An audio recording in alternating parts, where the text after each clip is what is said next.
Today, we are diving deep into a conflict brewing in South America that honestly has it all. We're talking about a century-old map dispute, a colossal offshore oil discovery, and a global power struggle over billions of dollars in gold that's literally locked in a London vault. This is the story of Venezuela's high-stakes gamble. So let's just jump right into the big question that's been on a lot of people's minds lately. For months, the tension between two neighboring countries has been ramping up. And honestly, the world is watching, wondering if we're about to see a new war break out. Okay, so at the very heart of all this is a huge chunk of land called the Essequibo region. And when I say huge, I mean it makes up more than 2/3 of the entire country of Guyana. Now, Guyana has controlled it for over 100 years, but Venezuela has always claimed it as their own. And just recently, that old simmering claim has absolutely boiled over into a very real, very modern threat. And believe me, this isn't just political posturing. In late 2023, Venezuela's government actually held a referendum to annex the territory. Then, by March 2024, they passed a law to make it official on their books. They've been moving troops to the border, and the international community has started to react. The US launched military drills with Guyana, and the UK even sent a warship into the area. So you gotta ask, right? Why now? I mean, this squabble over a map has been going on for generations. What was the trigger that suddenly turned the heat all the way up? Well, the answer, as it so often is buried deep underground. Or, in this case, under the sea. The whole reason for this sudden crisis really comes down to one staggering number: 11 billion. That's the estimated number of recoverable barrels of oil that have been discovered right off the coast of this disputed region. And, well, a discovery like that, it changes everything. You see, back in the 2010s, the American energy giant ExxonMobil basically hit the jackpot. They confirmed that these waters were sitting on top of one of the biggest oil finds in modern history. For a small country like Guyana, it was like winning the lottery, a total economic game changer. But for Venezuela, it was an unacceptable move in a territory they've always considered stolen. And just like that, an old map dispute became a red-hot resource conflict. And listen to this quote from ExxonMobil's top guy in Guyana. He basically says, "We're not scared and we're not leaving." It just perfectly captures the corporate determination at the center of this storm. It shows you this isn't just about two governments, it's a high-stakes game where these massive multinational companies are major players, and they are dead set on protecting their investment. But here's the thing, this whole border crisis isn't happening in a vacuum. To really get what's driving Venezuela, we need to zoom out and look at the bigger picture. This long, drawn-out economic war between the US and the government of Nicolas Maduro. We've seen some serious diplomatic whiplash lately. In October 2023, the US actually eased some of its crippling oil sanctions. It was supposed to be a reward for an agreement to hold fair elections. But just a few months later, Venezuela's Supreme Court went and disqualified the main opposition candidate. So, by April 2024, Washington let those sanctions snap right back into place. And what this creates are two narratives that just can't coexist.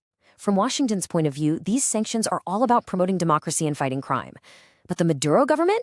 They say that's just a cover story, a fabricated narrative for what they see as straightforward economic warfare designed to seize control of Venezuela's oil. But the economic pressure cooker isn't just about oil sanctions. There's another huge front in this fight, one that's being waged in courtrooms and bank vaults over a literal treasure trove of solid gold.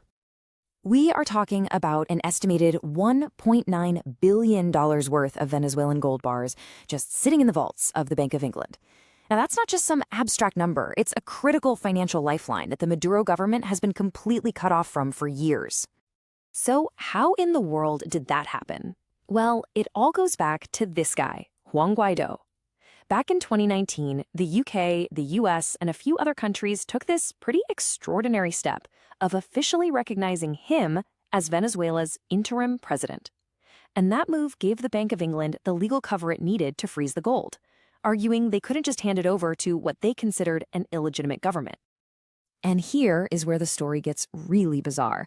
In late 2022, Venezuela's own opposition voted to get rid of Guaido as interim president, so he's out. But because the UK still doesn't officially recognize the Maduro government, the gold is stuck in this crazy legal paradox, completely frozen and inaccessible.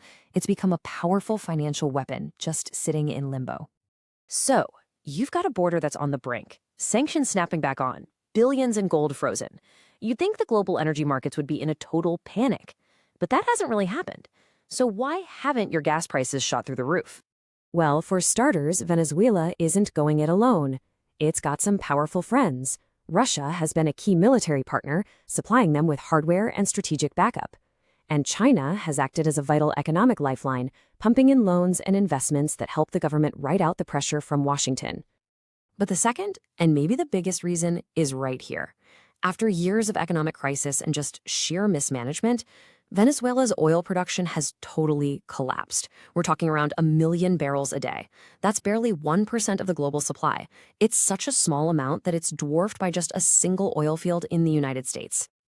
So the key takeaway here is that even with all this intense pressure, the oil hasn't stopped flowing completely. The data shows that Venezuela keeps finding ways to get its oil out and bypass restrictions. It's just enough revenue to keep the lights on, but because it's such a small part of the global market, it doesn't cause a major price shock when things get tense. All right, so let's tie all these threads together. You've got a historic border dispute over Essequibo that's been supercharged by a massive oil discovery. On top of that, you have this complex chess match of U.S. sanctions and a parallel battle over billions in frozen gold, all while global powers like Russia and China are playing their own games in the background. And all of this leads us to the final critical question. What you're seeing is a government that's managed to survive crippling sanctions, an oil-rich neighbor that's raising the stakes of a potential war, and international powers pulling strings from every direction. So is this just a geopolitical stalemate that can go on forever? Or is it a powder keg just waiting for a spark? With so much oil, so much gold, and so much national pride on the line, the question isn't really if something will break, but when.